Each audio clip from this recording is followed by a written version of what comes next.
Rock and roll bar में एक लड़की कोने में खड़ी थी जिसने ब्लैक कलर की शॉर्ट ड्रेस पहनी थी। वो लड़की बेहद खूबसूरत लग रही थी। वो लड़की बस मुस्कुराते हुए अपनी ग्रे आईज से आसपास देख रही थी। वही उसकी फ्रेंड स्टेज पर डांस कर रही थी। तभी उसके पास एक लड़की आई जिसने रेड कलर की ड्रेस पहनी थी। उसका नाम नैना था। नैना उस लड़की का हाथ पकड़कर बोली, बानी चल ना डांस करते हैं, क्या यहाँ अकेली खड़ी है। जो लड़की डांस फ्लोर के सामने एक कोने में चुपचाप खड़ी थी उसका नाम बानी मेहरा था और जो उसे डांस फ्लोर पर बुला रही थी वो थी बानी की दोस्त नैना। बानी मेहरा एक 19 साल की लड़की थी जो अभी सेकंड ईयर में पढ़ रही थी। वो दिखने में बेहद ही खूबसूरत थी। बानी की फैमिली में उसकी माँ प्रिया और एक छोटा भाई सोमांश था। बानी आज अपने दोस्तों के जिद करने पर पहली बार उनके साथ बाहर घूमने आई थी। नैना बानी की बेस्ट फ्रेंड थी और एक रिच फैमिली से बिलोंग करती थी, इसलिए वो मुंबई के सबसे महंगे बार में आए थे। बानी एक नज़र आसपास देखकर बोली, नहीं नैना, तुम सब डांस करो, मुझे नहीं करना। नैना ने कई बार कहा पर बानी हर बार मना कर देती। हार मानकर नैना वापस चली गई। वही उसी बार के एक प्राइवेट रूम में एक आदमी सोफे पर किसी राजा की तरह बैठा था जिसकी उम्र लगभग 26 साल होगी। उसके आसपास दो लोग खड़े थे। उस आदमी का नाम रेयांश ओबरॉय था जो पूरे एशिया ही नहीं बल्कि दुनिया पर राज करने वाला एक हार्टलेस माफिया था।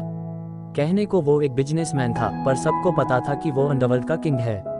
रेयांश दिखने में बहुत हैंडसम था जिसकी ही हाइट 6 फीट 1 इंच थी और आंखों का रंग गहरा नीला था।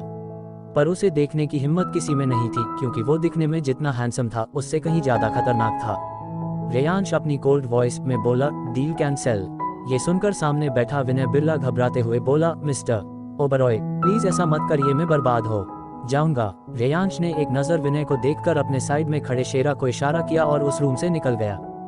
शेरा रेयांश का राइट हैंड था और उसके लिए जान देने के लिए भी तैयार रहता था।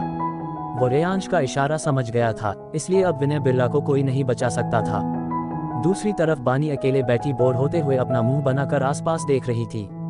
बानी ने अपना फोन चेक करते हुए खुद से कहा, ओ गॉड, कब खत्म होगा ये सब, मैं तो बोर हो गई। तभी एक वेटर ने बानी को एक जूस दिया। बानी ने ध्यान न देते हुए वो जूस ले लिया और पीने लगी। वही थोड़ी दूरी पर खड़ी एक लड़की बानी को नफरत से देख रही थी जिसका नाम मिश्का था।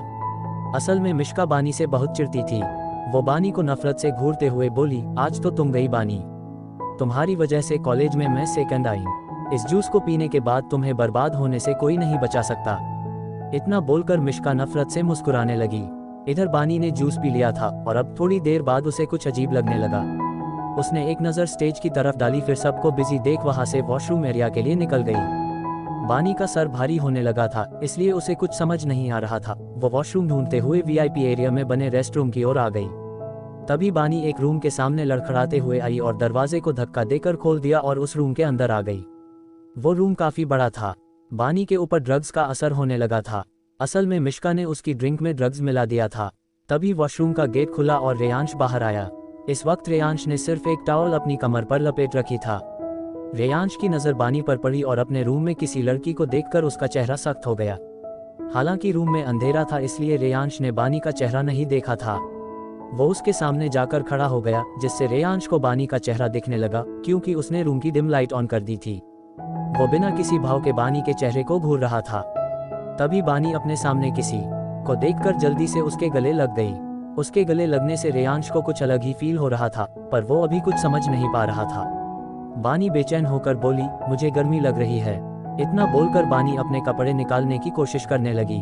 वहीं बानी की हरकतें देखकर रेयांश समझ गया कि बानी को शायद ड्रग दिया गया था। रेयांश कुछ करता उससे पहले बानी ने अचानक से रेयांश को किस करना शुरू कर दिया। रेयांश के हाथ भी बानी की कमर पर आ गए। थोड़ी देर बाद बानी रेयांश से अलग हुई और लंबी सांस लेने लगी। रेयांश झुककर बानी के कान के पास सर्द आवाज में बोला, तुम्हें किस करना नहीं आता बेबी, बट अब तुम पछताने वाली हो। इतना बोलकर उसने दरवाजा लॉक कर दिया। बानी को भी कुछ समझ नहीं आ रहा था और वो अब पूरी तरह से ड्रग्स के नशे में थी। वो अपनी ड्रेस निकालने की कोशिश करते हुए बोली, मुझे गर्मी लग रही है, प्लीज हेल्प करिए। रेयांश ने बानी को कमर से पकड़कर खुद के बेहद करीब कर लिया। अब रेयांश और बानी एक दूसरी को पैशनेटली किस कर रहे थे। रेयांश बानी को अपनी बाहों में लेकर प्यार करने लगा और उसे बेड पर लिटा दिया। हल्की रोशनी में बानी बेहद खूबसूरत लग रही थी।